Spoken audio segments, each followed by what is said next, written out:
Al cofundador de esto, que es el doctor Aldo Paganini, y me gustaría que abra conmigo el curso y les dé sus palabras de bienvenida. Bueno, muchas gracias. Buen día. Gracias por venir, a los invitados. Acá tengo al doctor Lucien de Chile, al Mariano Castelli, amigos, a Alejandro Cuachi, al doctor Carmelo, entrañable amigo, doctor Antonio Piazza. Gracias por venir. Y bueno, es un gusto para mí tenerlos aquí en este evento que ya es el tercero que organizamos. Y tenemos para debatir interesantes temas durante el día de hoy y que nos expresen la experiencia de cada uno de ustedes. Así que bueno, muchas gracias por participar, tanto los presenciales como dijo Claudio, los que están conectados en forma virtual. Bueno, para los que son nuevos en esto, la modalidad, lo que tratamos de organizar es un curso descontracturado. Esas fueron las palabras de Aldo cuando empezamos a hablar de esto. Un curso descontracturado, relajado, desestructurado, tratando de que tenga mucho contenido, pero lo más importante es que tenga mucha interacción. Así que para los que están acá y para los que están conectados también pueden participar, pueden avisar con la manito para hacer sus comentarios. Y vamos a estar leyendo sus comentarios también para poder responderlos. Así que vamos a empezar entonces con la primera sesión. ¿Dónde vas? Quédate aquí. Que es justamente intervenciones a nivel del arco aórtico, conquistando el arco aórtico. Y tenemos invitados al doctor Antonio Piazza, que ya es la segunda vez que lo tenemos aquí presente. Y me gustaría que Aldo lo presente. Bueno, el doctor Antonio Piazza, No sé si lo conoces. aparte de ser un excelente amigo, es el cirujano más experimentado en Argentina, uno de los más experimentados en tratamiento quirúrgico del arco aórtico. Así que por eso lo convocamos y muy interesante los casos que presenta y la forma de resolverlos. Así que, Antonio, adelante. Muchas gracias por la invitación. Siempre es bueno volver a Rosario, me hace recordar a una muy buena época de mi vida. No voy a decir cuántos años porque si no me van a empezar a contar. Yo voy a tratar de contarles, hay algunas cosas que por ahí se repiten a lo que mostré el año pasado, pero el público se renueva, decía un ilustre rosarino.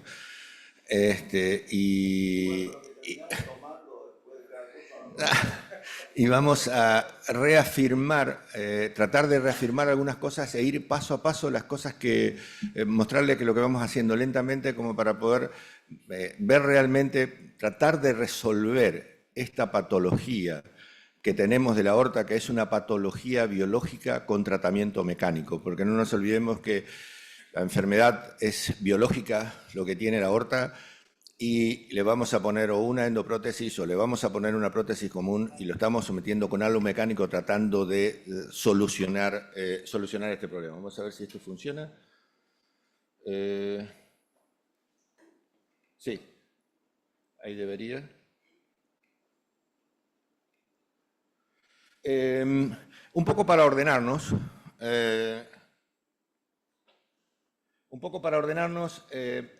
Esta clasificación hecha por el grupo de Pensilvania, por Joseph Bavaria, liderado por Joseph Bavaria, nos ubica en lo básico de cómo, de los tipos de debranching clásicos que hay a nivel de la aorta. El clásico debranching tipo 1 o tipo 2, cuando salen desde la aorta ascendente, que se puede hacer sin circulación extracorpórea, cuando necesitamos con circulación extracorpórea o cuando no nos queda otra opción que tenemos que reconstruir todo y terminamos con una trompa de elefante frisada a nivel de aorta descendente o zona 3.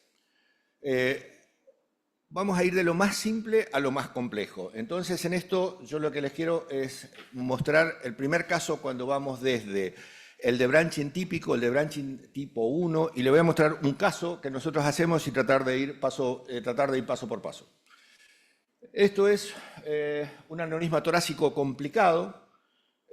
Lo van a ver ustedes realmente ya con un hemotórax, paciente por supuesto sintomático, por suerte una zona cero que nos permitía tratarlo desde ahí, paciente de más de 70 años, o sea que uno trata de hacer una cirugía la menor posible, de la mejor manera posible, o sea, y lo más sencillo que podamos para poder solucionar. Este es el plan. Acá vamos a ver siempre estos gráficos y con este sello del doctor Paganini que nos ayuda para planear y planificar. Esto es lo que teníamos de la visión quirúrgica de lo que tenemos, ese es el planning que tenemos. Y empezamos con los datos técnicos de que a mí me gusta tratar de recalcar para que quede cómo es que nosotros hacemos esto. Practicamos, lo hacemos en el quirófano, nuestra propia prótesis. Las medidas y dependen básicamente del diámetro, del tamaño de los vasos supraórticos. O sea, eso lo podemos ver, la tomografía hoy nos ayuda muchísimo. Y así, y lo vamos reconstruyendo. Fíjense que no es una reconstrucción totalmente, es una reconstrucción tridimensional de acuerdo a la distribución que tienen los vasos como para poder hacerlo. Una prótesis de 10 y una prótesis de 8 generalmente nos soluciona el problema para poder hacer esto. Esto es lo primero. Y va un mensaje que trato de transmitirles siempre, no usen una prótesis bifurcada para hacer esto. Las prótesis bifurcadas fueron diseñadas para las ilíacas. Las ilíacas, ¿por qué? Son iguales. Entonces, 16 por 8, 18 por 9, 14 por 7, son iguales. El tronco brachiocefálico nunca tiene el mismo tamaño que la carótida. ¿Sí? Esto se puede hacer solamente con una mini esternotomía, no necesitamos hacer una esternotomía completa. Cuando empezamos, por supuesto, hace unos 20 años, hacíamos full esternotomía. Ahora, con una mini esternotomía hasta el tercer espacio y un clampeo parcial con una hipotermia controlada se puede hacer. Pero fíjense el pequeño orificio que tiene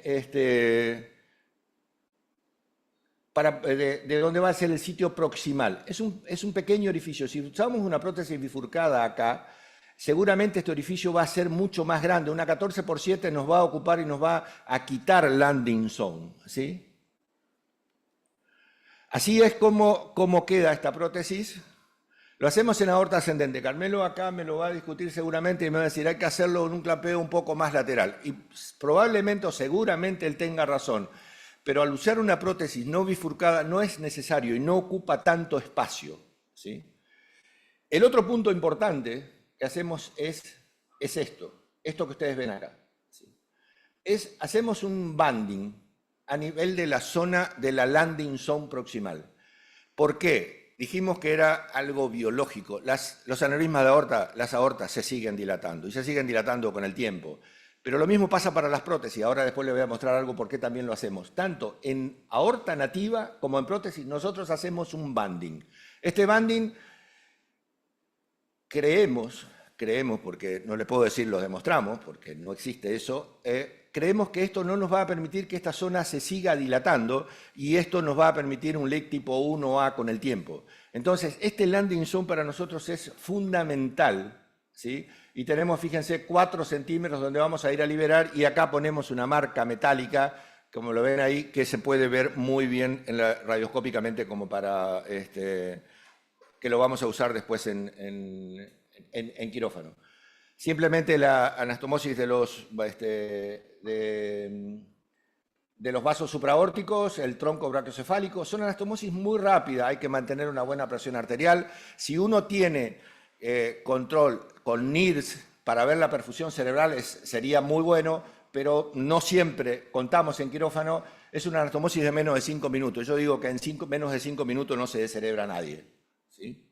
La anastomosis de la subclavia, y no se olviden, hay que cerrarlo. Hay veces que se olviden de cerrarlo. Los cierres nosotros lo hacemos con una sutura encadenada, lo cerramos bien. La ligadura solamente me hace ruido. Una ligadura o una doble ligadura solamente lo hacemos si es que no tenemos, si no discontinuamos. Si no, una ligadura y dejarla suelta ahí nos hace bastante ruido. Este paciente tenía, me olvidé de decirle, tenía un arco bovino y nos molestaba para hacer la anastomosis de la carótida, entonces lo que hicimos fue ponerle un clamp parcial, resecamos eso que nos estaba molestando y eso nos permitió... ¿Dónde nos fuimos? No fui yo, ¿eh? Sí. Eso nos permitió hacer las anastomosis y quedarlo, como ustedes ven, lo más, sabemos que es algo extra anatómico, pero lo más anatómico posible. Las anastomosis son términos, a ver, ¿dónde estoy? Sí. Las anastomosis son términos terminales y fíjense, así es como queda terminado, ¿sí? El banding, la distribución que tiene, va siempre por detrás del tronco venoso, puede llegar a comprimirlo. En un último caso que hicimos en Montevideo, algo parecido nos llevó a una trombosis del tronco venoso y es una mini esternotomía. En un paciente añoso esto ayuda absolutamente un montón. No tenemos quirófano híbrido, así que lo llevamos a una sala de hemodinamia, dormido así lo trasladamos. Endoprótesis, un tíbar, hacemos un tíbar, primero la parte distal y después la parte proximal.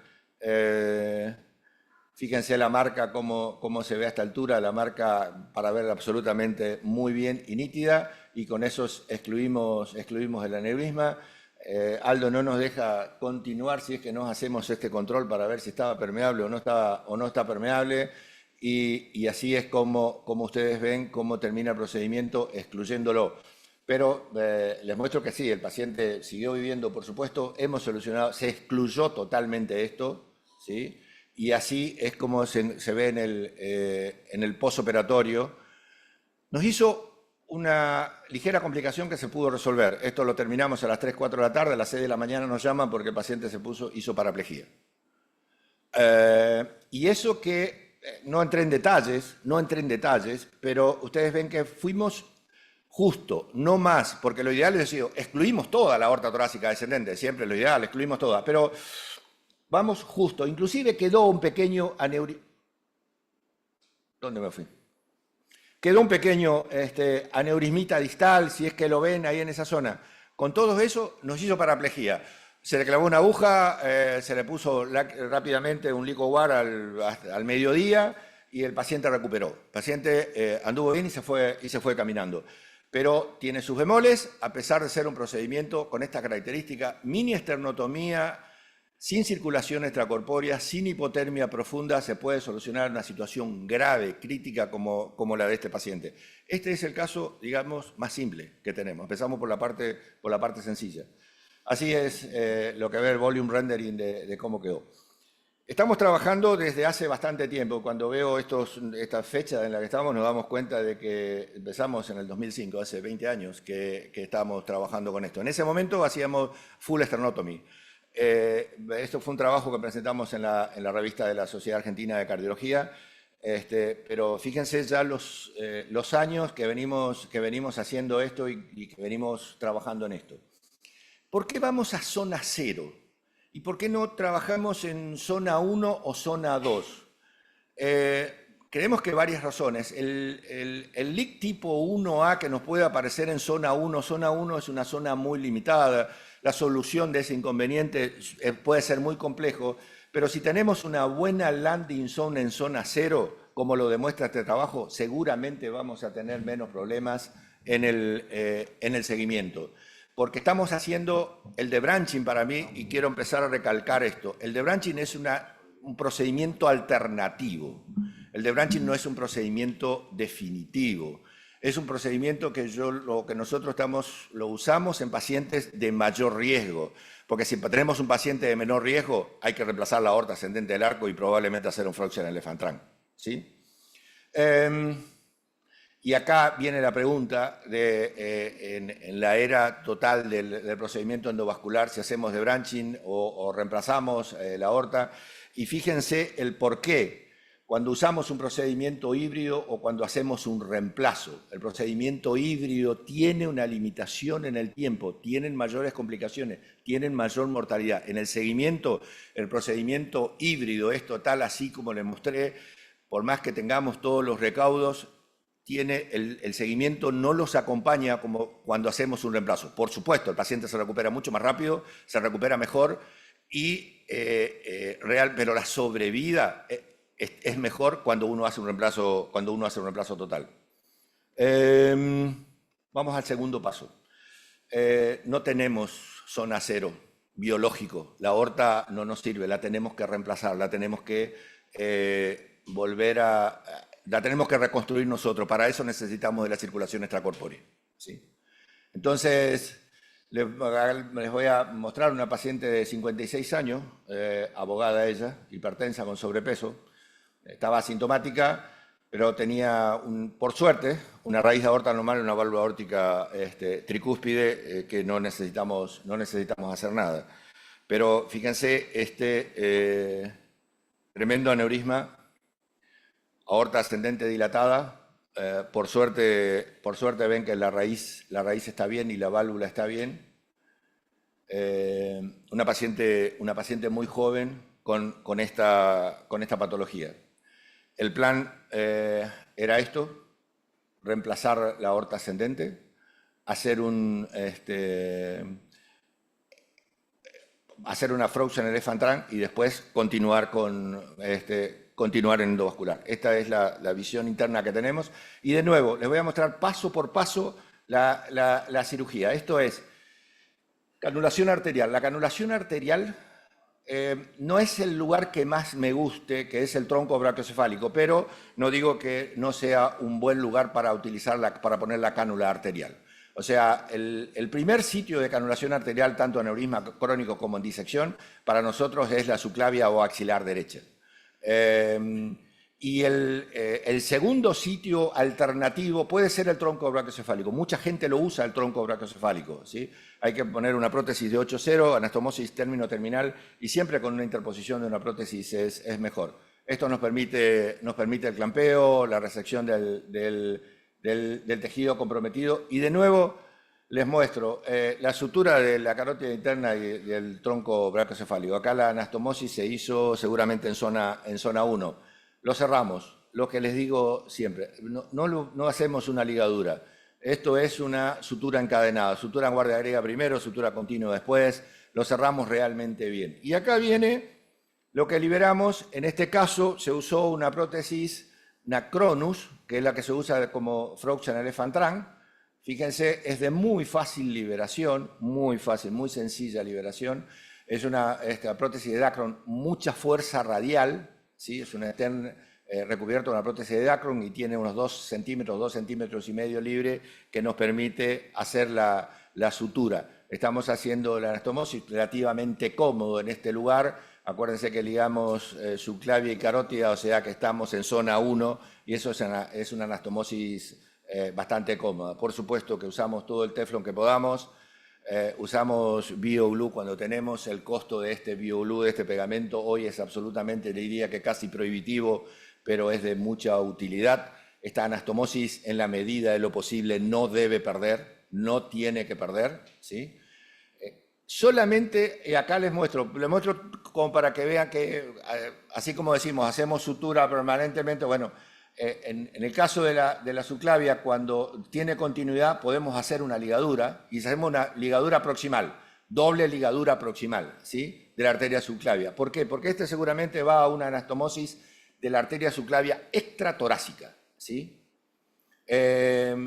Acá se hace la anastomosis proximal, el desclampeo, ya el corazón empieza a latir.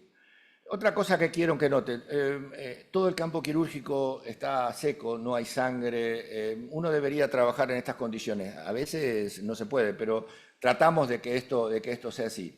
De nuevo, la anastomosis de la carótida izquierda y del tronco brachiocefálico.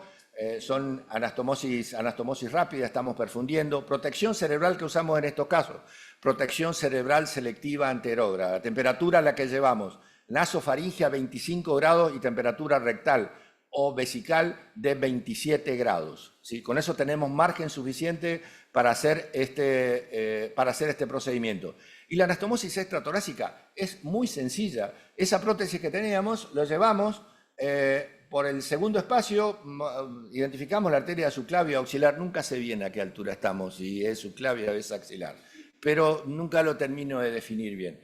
Pero es una anastomosis sencilla, me decía Aldo cuando veníamos charlando que tiene muy buena permeabilidad, y fíjense cómo acá viene la decanulación. La decanulación es simple, de nuevo, ligamos todo, cerramos todo, suturamos, y así es como van viendo ustedes que termina el procedimiento. Acá esta es la rama que va a la subclavia extratorácica, y los dos tienen algún inconveniente. Y yo les voy a ir contando ya, ¿esto es la panacea? Sí, para nosotros sí, se terminó. Ahora yo les pregunto una cosa, si es que los que hacen procedimientos endovasculares se preocupan mucho por esto, más allá de que hoy existen catéteres deflectados que pueden llegar pero cuando tienen que hacer un true and true y tienen que entrar tanto por subclavia derecha o axilar izquierda, nosotros le cortamos todas las vías acá. Entonces, esta es una situación, fíjense, tienen que ir hasta zona cero, prácticamente la zona A de zona cero, y después ir con una cuerda para poder hacer un true. No es tan sencillo. Ese es un problema a tener en cuenta en el futuro. Hay diseño de prótesis que tienen esta alternativa que se trata de solucionarlo. Después, así es como lo ven, lo llevamos a la sala de hemodinamia, se completó con Frozen Elephant Trunk, un TIVAR, la extensión de eso, se excluyó totalmente el aneurisma torácico que tenía, y así es como queda el volume rendering como ustedes ven. Fíjense las conexiones, las anastomosis, la continuidad. Lo otro que buscamos es que las anastomosis términos terminales prácticamente sea una continuidad, no haya turbulencia en esa anastomosis, que dure tiempo. ¿Qué necesitamos en esto? Que dure tiempo. Lamentablemente, hace un seguimiento de los pacientes más largo que tenía, no lo tengo acá en esta serie, que fue el primer mini esternotomía que hicimos hace 14 o 15 años, falleció de cualquier otra cosa ahora, pero ese era el mayor seguimiento que teníamos. Y no tuvimos un LIC tipo 1A, no nos ha aparecido. Esto es lo que uno trata de buscar, que le dure el mayor tiempo posible. Seguimos sin tener zona cero, seguimos sin tener aorta ascendente. Tengo que acelerar un poquito, ¿no? Esto fue un caso muy especial. Un paciente que ingresó por un infarto tipo A, pero tenía una disección crónica tipo B que estaba en seguimiento. Me va a decir, dos disecciones. ¿Es poco frecuente? Sí, es poco frecuente, pero existe. Acá se ve muy claro, hizo un hematoma en el tronco, un desgarro en el tronco de la coronaria izquierda, comprimió el tronco de la coronaria izquierda. Acá es como ustedes ven que tenía un disecante tipo B crónico, ¿sí? Acá se ve el desgarro que hay a nivel en la raíz aórtica. Acá se puede apreciar muy bien en este corte axial, fíjense, dónde está el trombo, y este es el tronco de la coronaria izquierda. Este es el desgarro que tenía a nivel de aorta, de raíz aórtica. Y empezamos con otro detalle más que les quiero mostrar. Entonces hicimos un reemplazo de aorta ascendente. Utilizamos acá una prótesis de 12. Esta es una de 6. ¿Y por qué una prótesis de 12? Porque tenía un arco bovino. Entonces, para correlacionarlo con el arco bovino, se usó una prótesis más grande. ¿Es bueno? ¿Es malo? ¿Se puede hacerlo por separado? Sí, se puede hacerlo por separado. Pero en este caso, usamos esto. Pero fíjense esto. Le pusimos un banding a la prótesis. Ponemos un banding a la prótesis. Las prótesis también se dilatan, ¿sí? Esto es lo que se hizo en la reconstrucción después en el postoperatorio. Fíjense la landing zone que tenemos. Acá podemos liberar lo que querramos. Zona recta, ¿sí? Posibilidades de tener alguna complicación son muy, muy bajas. Este es el de branching que hicimos. Fíjense la marca, lo que tenemos. Este es el planning. Esto fue lo que hicimos en la sala de hemodinamia. Y pusimos una endoprótesis, cubrimos y excluimos toda el disecante tipo B, y así lo resolvimos. Y pensando siempre en el futuro, uno tiene que pensar cuando hace un procedimiento qué es lo que nos va a pasar años después, ¿sí? ¿Y qué es lo que va a pasar? Esta es una paciente que está en seguimiento, que por ende debe ser 2 años que no nos viene a ver, pero tenía una dilatación de aorta ascendente, la patología de base era una aortitis a células gigantes, y le hicimos un reemplazo de aorta ascendente y de branching, ¿sí? Con a tronco iluminado de carótida izquierda, nada más que esto, ¿sí? Esto es la aorta ascendente que ustedes ven, está dilatada, tenía una insuficiencia aórtica moderada y por eso le hicimos un biovental. Y de nuevo utilizamos también una prótesis un poquito de mayor diámetro, arco bovino. De los 4 o 5 casos que les mostré, el 80% arco bovino. Arco bovino. Arco bovino no es una entidad más, no es una variante más. Es una variante peligrosa. Está demostrado, lo demostraron la gente, el Efteriades, lo demostró ya hace muchos años. Hay un trabajo muy interesante que dice que las aortas que tienen arco bovino tienen crecimiento más rápido y tienen mayores posibilidades de complicarse. Cuando uno hace memoria y empiezan, sobre todo en las aortas descendentes, uno hace memoria y empieza a ver arcos bovinos y tienen arcos bovinos. Y de nuevo, en esto, un banding. Esta señora nos está esperando que si en algún momento tenemos que hacer o excluir el arco aórtico, ya estamos preparados y ya está preparado para que vengamos con un TIVAR y podamos excluir este territorio. ¿Por qué hacemos un banding con prótesis? Por esto, ¿sí? Roeder hace varios años en Holanda ya lo describió. Las aortas, yo tengo un concepto que es las prótesis quirúrgicas, como digo, las prótesis quirúrgicas, o sea, las de reemplazo de aorta ascendente, las prótesis quirúrgicas se acortan. Más de una vez los llaman y nos llaman a todos y nos dicen, podemos hacer un debranching desde la raíz de aorta, ¿sí? Y nos encontramos con una aorta ascendente así. El cirujano no cambió una aorta ascendente así, ¿eh? Pero se acortó y se dilató. ¿Cuánto se dilata? Esto lo describió Etz cuando estaba con el grupo de Randall Grip antes de volverse a Europa. Esto es un llamado de atención que siempre trato de hacerlo. Se puede dilatar el graph que nosotros ponemos en aorta ascendente cuando hacemos un vental, se puede dilatar el 17% en una semana. En una semana. O sea, nosotros ponemos una prótesis, el cirujano cardíaco no usa más de una prótesis de 30. Y dice, bueno, hacemos esto, hacemos el debranching y a la semana le ponemos una de 30, una de 36. Nos sobra, ¿no? Por favor, mídanlo, porque esa prótesis puede tener 35. ¿Sí? Y ya se compraron un LIC tipo 1A para después. Vamos a lo más complejo y así vamos terminando. Cuando tenemos, por ejemplo, una disección y tenemos que hacer un Frozen Elephant Trunk, ¿sí? Disección tipo A, reemplazo de aorta ascendente, más arco, Frozen Elephant Trunk en disección de aorta. Y acá utilizamos una prótesis híbrida, una Evita Open Neo. Fíjense 2 o 3 cosas en esto. El tronco brachiocefálico estaba comprometido, si bien es cierto que la bibliografía dice que se puede canular, como le decía, sitio de canulación arterial siempre en subclavia, se puede hacer en subclavia.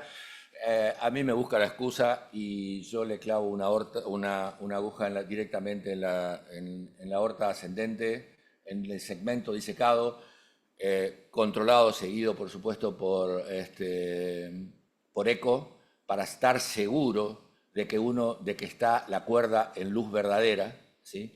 Y acaba de decir, pero tenemos 2 cuerdas, sí, porque viene la segunda cuerda, la Frozen Elephant Trunk la tenemos que poner guiada por cuerda, tenemos que seguir guiada por cuerda, y eso la tenemos que subir desde una punción femoral, hay que analizar bien la tomografía para ver cuál es la luz verdadera o cuál llega a luz verdadera, y de esa manera estamos llegando y tenemos en zona 3 2 cuerdas a tener en cuenta. Eso es... fíjense cómo lo canulamos, técnica de Seldinger, ponemos una cánula EOPA, canulación directa, asusta un poco al principio, pero después vamos tomando coraje y lo vemos, así es como eso ven en luz verdadera, el flujo los colores que dan son hermosos. Una vez que estamos seguros en luz verdadera podemos clampear y podemos reconstruir la raíz. La mayoría de las veces, el 80% de las veces, nosotros reconstruimos la raíz de esta manera haciendo una neomedia con teflón y realmente uno reconstruye la raíz aórtica. Esto es simplemente para ver que la cánula está en luz verdadera, absolutamente en luz verdadera. Y acá estamos resecando todo el tejido que está comprometido. Sacamos la cánula, sacamos todo, hacemos no paro circulatorio porque estamos haciendo protección cerebral selectiva anterógrada, bilateral, ¿sí? Esta es la prótesis que usamos. Fíjense, se coloca guiado por por cuerda, como les decía, la cuerda que no estamos, esta es el sitio de la anastomosis. Seguramente hoy estamos haciendo la mayoría de las veces la anastomosis esta en zona 2. ¿Sí? O sea, esta anastomosis se está haciendo generalmente en zona 2. Tratamos de no ir a zona 3 por varias razones. Evitar las lesiones neurológicas. Si uno tiene una pérdida en la sutura es más fácil de corregir. Realmente esto es una buena opción de que siempre nos vengamos más hacia la zona proximal. Al principio, cuando empezamos a hacer, yo le di el nombre de anterior o proximal frozen elephant trunk.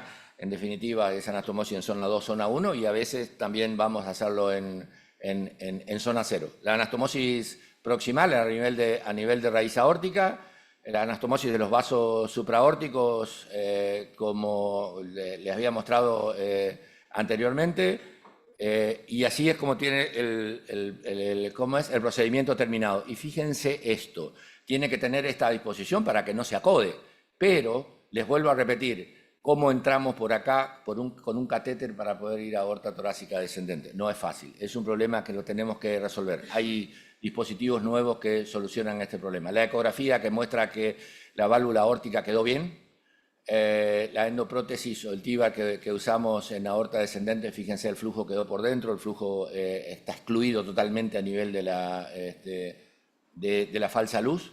Está en la reconstrucción un poco para que ver que el paciente sobrevivió, ¿no? O sea, que si no queda muy lindo la cirugía y después no sabemos qué es lo que pasó. Por supuesto que no se resuelve la patología de la aorta, la disección por debajo queda, y esta es la reconstrucción y el volume rendering que uno prueba de lo que está. Pero lo más importante son estas, fíjense las anastomosis. En este caso se hizo todo intratorácico, subclavia intratorácica. Fíjense, hay una continuidad, en teoría debería durar mucho tiempo, ¿sí? Frozen elephant trunk. Frozen elephant trunk tiene dos puntos críticos, pero el punto más crítico es la paraplegia. Entonces, para evitar o disminuir las posibilidades, esto fue, en un momento, Frozen elephant trunk, yo me acuerdo en una jornada que se hizo en Colonia, alguien, cuando yo presenté una de esto, dijo, esto no lo hacemos más por la gran cantidad de paraplegia que se tiene. Y por supuesto, si uno pone una prótesis larga, si uno pone una prótesis de más de 10 centímetros o pasa la octava vértebra torácica, las posibilidades de paraplegia son más altas. Pero no es solamente el único parámetro a tener en cuenta. Este es un trabajo que lo conversamos con Aldo, le gustó mucho, está realmente muy bueno. El análisis de la falsa luz. Si el análisis de la falsa luz, si vemos que hay un segmento comprometido entre 9 dorsal y las dos primeras lumbares, y hay 3 segmentos comprometidos y la falsa luz es posterior, las posibilidades de paraplegia son más altas. Es un tema para tener en cuenta. Esto es un gráfico muy lindo, el trabajo, si está ahí, lo pueden encontrar, en esta ahí tienen la bibliografía, pero me estás complicando. Fíjense, no es lo mismo posterior que anterior, no es lo mismo que el falso lumen lateral. Y las posibilidades de paraplegia, cuando se compromete 3 segmentos, falsa luz posterior en ese territorio, las posibilidades de paraplegia son más altas. Y no hablemos de la mortalidad en un paciente parapléjico, no hablemos en la sobrevida que tenga un paciente parapléjico. Estamos en esta situación, ¿qué hacemos? ¿Híbrido o reparo total, o reemplazo total? Es muy difícil de poder definir porque no hay trabajos randomizados que nos puedan llevar a esto. Y les voy a mostrar un caso clínico y para que lo pensemos, no para que tomemos la solución, ya los que lo trataron encontraron su solución. Es una chica, tiene 38 años, tiene arco tipo 3, arco gótico y 2 cirugías previas por coartación de aorta, abordaje, toracotomía izquierda, ¿sí? Y esto es lo que tiene, ¿sí? O sea, tiene una zona 0, una buena zona 0, fíjense el arco gótico que tiene, un arco tipo 3, y básicamente acá hay 2 opciones, o sea, entrar por toracotomía de nuevo, seguramente a nadie se le va a ocurrir, ¿sí? Alguien me plantea, sí, existe una posibilidad de hacer una derivación desde la aorta ascendente a aorta abdominal. Está bien, es probablemente una opción. Pero las opciones básicas en estas son, para mí, o un procedimiento híbrido, de los que le mostré, híbrido tipo 1, ¿sí? O un Frozen Elephant Trunk. ¿De qué depende de cuál va a ser la conducta? Uno va a traer a una chica de 38 años algo que le dure el mayor tiempo posible. Los dos procedimientos son buenos y aceptables. Todo depende de la experiencia, como dice el trabajo, este análisis de este trabajo. Depende de la necesidad del paciente y la experiencia del grupo quirúrgico. Porque un Frozen Elephant Trunk es una cirugía grande, un híbrido de tipo 1 es una cirugía más sencilla y se puede hacer prácticamente en cualquier lugar. Hace poco estuvo Martín Cernía en Argentina y le mostré este caso. Es claro esto, cuando uno le muestra a un grupo quirúrgico que tiene poca experiencia, dice híbrido. Lo mostré a Martín Cerní y me dijo, sin dudar, Frozen Elephant Trunk. ¿Y qué es lo que no hay que hacer? Y termino, ¿sí? Lo que diría que esto, por favor, no lo hagan. La lectura es esto no hacer, ¿sí? Y les voy a mostrar de lo que ustedes vieron las diferencias de lo que está. Usaron una prótesis bifurcada, ¿sí? Usaron una prótesis bifurcada, se acodó. Anastomosis término lateral, ¿sí? Fíjense toda la landing zone que perdieron. ¿Sí? Hicieron se va a quedar una landing zone en una zona oblicua, no va a quedar en una zona recta. O sea, no solo eso, a ver si... Bueno, no, quisieron ligar la carótida y no la ligaron totalmente, ligadura simple, o sea, todo mal. El debranching es una excelente cirugía, el debranching tipo 1, pero tiene sus detalles para que dure realmente mucho tiempo. Lo que puse acá, el debranching del arco aórtico sumada a la terapia endovascular es una alternativa válida para el tratamiento del aneurisma aórtico y la decisión de realizar un procedimiento abierto, endovascular o híbrido, depende de la necesidad del paciente y la experiencia del equipo tratante. Gracias y perdón por el tiempo que me tomé. Bueno. Muchas gracias, Antonio. Excelente experiencia. Antonio, mientras se va preparando, el que sigue es Alejandro Guachi. Te quiero hacer una pregunta. Si lo tenés analizado, vos decís que el reemplazo completo tiene mejor sobrevida, tiene mejor seguimiento que el tratamiento híbrido. ¿Eso tiene que ver con la durabilidad de la técnica o tiene que ver que realmente le hace reemplazo completo a pacientes que son mejores candidatos, que son más jóvenes, que tienen menos comorbilidades realmente? Digamos, ¿esa menor sobrevida alejada tiene que ver con la técnica o tiene que ver con la calidad de paciente que vos estás tratando? Yo creo que tiene que ver las dos cosas. Primero, hace muchos años, cuando lo veía el profesor Kasui, japonés, que empezaba con estos reemplazos de arco de múltiples ramas, y yo decía, esto es trabajo de japoneses, yo no lo voy a hacer nunca. Demasiados detalles. Y él, en su diapositiva, tengo una diapositiva todavía marcada que decía, no es para pacientes octogenarios. O sea, ya tenemos sesgado, ya tenemos una población diferente. No obstante, yo creo que cuando vos haces un reemplazo total, vuelvo a lo que dije al principio, estamos tratando algo biológico con algo mecánico. Entonces, yo creo que si reemplazamos aorta ascendente, evitamos el problema de la dilatación en el futuro, reemplazamos el arco y preparamos una buena landing zone con una Frozen Elephant Trunk, tenemos para poder trabajar desde ahí para abajo y poder solucionarlo más fácil. Y va a durar más tiempo. Pero no solamente depende de eso, el híbrido está demostrado, más LIC tipo 1A, si el híbrido lo hace en zona 1 o zona 2, las posibilidades de LIC, no solamente las posibilidades de LIC son mayores, sino la posibilidad, el tratamiento de un LIC tipo 1A no es tan sencillo cuando uno lo hace en zona 1.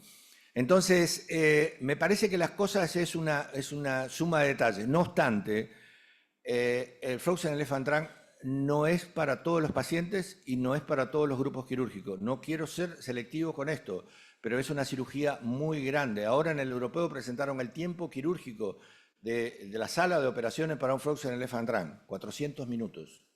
Casi igual que Aldo estuvo ayer en una sala. O sea, es una cirugía muy grande, sí. Muchas gracias. ¿Alguna pregunta, Mariano? Sí, una consulta. siempre hace cuando hace el debranching, no, en realidad dos, cuando hace el debranching siempre en el mismo acto, el tratamiento endovascular posterior. Y lo otro es, puede ser que esa diferencia de supervivencia entre el Frozen Elephant Trunk y el híbrido se deba también a una selección del paciente, ya que el Frozen Elephant Trunk es para pacientes en teoría más jóvenes y más sanos, y el híbrido por ahí se usa para pacientes más riesgosos o frágiles. Sí, los trabajos que quisieron hacer con estudios randomizados y no randomizados, es un trabajo que pasé muy rápido, randomizados y no randomizados en el seguimiento entre híbrido y reemplazo total, no se demostró, no se pudo demostrar porque por la pérdida del seguimiento. O sea, es muy difícil uno tener evidencia de que una cosa es mejor que la otra. Yo creo que es lo que decís. Primero, estamos sesgados, estamos tratando pacientes... no siempre, en un disecante, el disecante también sumó muchos años de entrada, ¿no? Cuando hacemos esto en un disecante es un paciente grave y la evolución del disecante también no es la mejor. Eso me parece que es. ¿Y cuándo lo hacemos? A veces depende del caso. Si el paciente está sintomático, como creo que el primer caso que le mostré, el paciente no tenemos a la híbrida, porque nosotros hacemos este procedimiento en el conurbano profundo, bonaerense, en cualquier lugar. O sea, el procedimiento se hace. Y uno lo saca de quirófano, lo lleva dormido a la sala de hemodinamia y lo continúa si el paciente está sintomático. Si puede esperar y podemos esperar 15 días, esperamos 15 días y lo hacemos tranquilo. Doc, le hago una pregunta. En cuanto a la temperatura, en el último caso y en el segundo caso, ¿hay alguna diferencia? Usted dijo que lo llevaba a 25, si no me equivoco. Protección cerebral que usamos es protección cerebral selectiva anterógrada bilateral. La temperatura nasofaringea hay que llegar a 25 grados. ¿Por qué a 25 grados? Porque hasta 25 grados el cerebro tiene poder regulatorio de la circulación. Entonces no produce hiperflujo, no produce vasodilatación. Hasta 25 grados. Por debajo de 25 grados pierde esa regulación. Entonces podemos llegar a tener problemas en el calentamiento. Y la temperatura, uno tiene que también tener temperatura corporal. La temperatura corporal tiene que estar, no vamos a pretender llegar a 25 grados, pero con que lleguemos a 27, 28 grados tenemos por lo menos, yo diría, 60 minutos de tranquilidad como para poder trabajar con protección medular. Hay algunos que hacen algo de sangre intermitente, no me parece que sea necesario. ¿Y cuánto tardás de los 25 hasta decir, bueno, están 37, 37 y medio, qué tiempo? Ahí hay un protocolo estricto de calentamiento, porque el calentamiento es más difícil que el enfriamiento. El calentamiento, entonces, eso nos puede llevar desde 40 a 45 minutos a 50 minutos calentarlo. Un pequeño comentario. Felicitación, excelente presentación. Nosotros conocemos el debranching, prácticamente lo hacemos igual que usted. La mini astronomía, de todas maneras, hasta el tercer, cuarto espacio, súper bien. Los muñones, siempre por debajo de la innominada. Pero a nosotros lo que nos da siempre miedo es el tema de la disección retrógrada. Y lo que usamos para prevenir eso, bueno, cada vez que hacemos el clampeo aórtico, siempre muy suave. Y usamos pacing. Pacing para el clampeo, pacing para el desclampeo y pacing para cuando desplegamos la endoprótesis.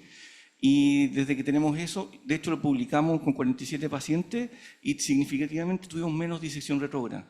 Y es un buen ayudante porque la disección retrógrada es un problema en esto. Es un muy buen dato lo que estás contando. Nosotros hacemos cirugía coronaria sin circulación extracorpórea hace muchísimos años. Entonces, el clampeo parcial de la aorta con una presión arterial sistólica de no más de 80, lo hacemos de hace muchísimos años. Entonces no le tenemos tanto miedo a eso.